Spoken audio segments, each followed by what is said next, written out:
As mentioned in the earlier session, today we will talk about the process of formation of uric acid. Now let's come to understand the formation of uric acid.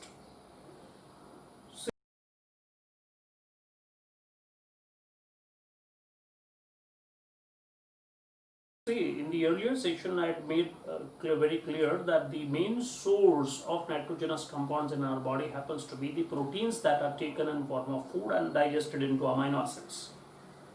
But in addition to protein, there are some nucleic acids, there are some nucleotides which also form one main nitrogenous component in our body. And those nucleotides which are in excess, which are not to be utilized for synthesis of any component of DNA or RNA, they would be treated as excess and would be then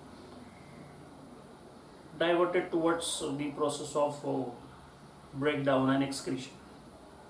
And a few of these, they go through the process of formation of uric acid.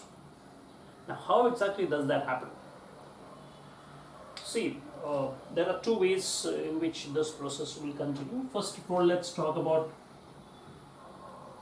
AMP, adenosine monophosphate. That could be the starting compound, which is acted upon by nucleotidase, and it will be converted into adenosine, which simply means that phosphate group has been removed. Adenosine monophosphate has been made into adenosine.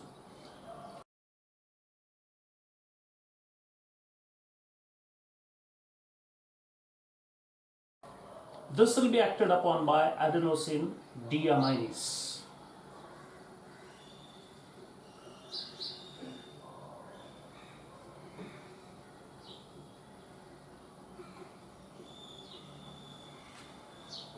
And would be converted into inosine or inosine, whatever way you can pronounce it.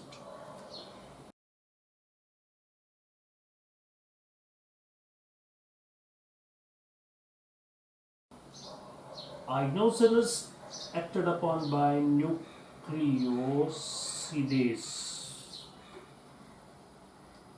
Here it is nucleotidase, it is nucleosidase.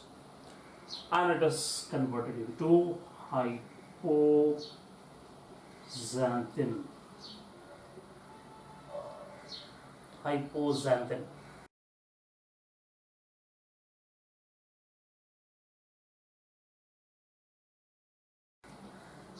Which is acted upon by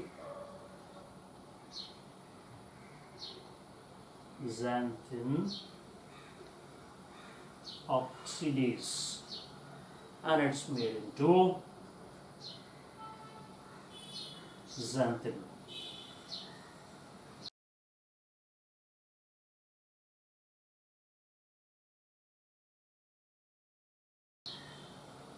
Now here it's starting with AMP, adenosine monophosphate. Instead it can also start with GMP, guanosine monophosphate, a purine product it is as well.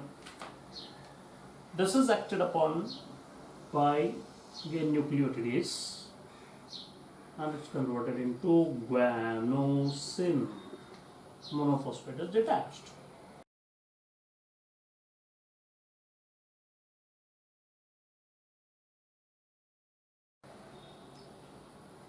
It is again acted upon by guanosine deaminase to form guanine.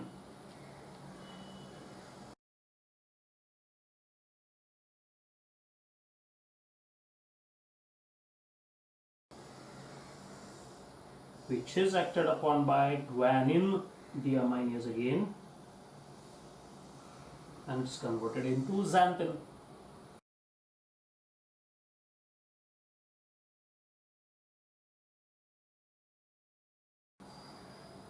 Now it's the xanthine, whether produced from AMP or GMP, it is acted upon by xanthine oxidase again. and it's converted into uric acid.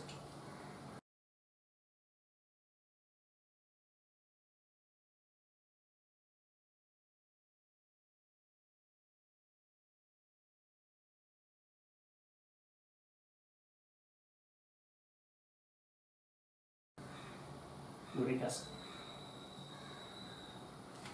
Now, uric acid, which as we discussed is almost insoluble in water, so it can be eliminated from the body in a semi-solid state, and being insoluble, its toxicity is minimum in comparison to the other two products like ammonia and urea.